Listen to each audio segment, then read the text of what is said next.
Այս իշխանությունները եկած չեկած գյուղատնտեսության նախարարությունը փակեցին։ Ինչու՞։ Իրան գիտեին չէ, որ նախարարություն չլինի, գյուղատնտեսությունը կսկսի ընկնել։ Գյուղատնտեսությամբ զբաղվողների փողը կնվազի։ Հողից ստացած եկամուտը կնվազի, հողի գինը կընկնի։ Ով դրանից կշահի։ Նա, որ այդ հողը էժան կառնի, կամ իր համար, կամ թուրքերի համար, որ հետո թուրքերը գան ստեղ եւ հայերին բատրակ սարքեն։ Համար ասում են, գյուղատնտեսությունը լինելու է մեր ուշադրության կենտրոնում։ Աջակցելու ենք մարդկանց մշակել իրենց հողը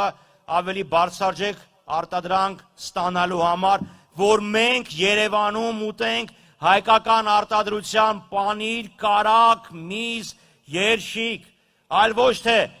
40-50% մեր վայելահողերը չեն մշակվում, սենց որփի նման ընկած դրսից ցորեն են մուրում, հետո ասում են վայ տեսեք ինչ լավ եղավ, 4-րդ կարգի ցորեն ստացանք Ադրբեջանով։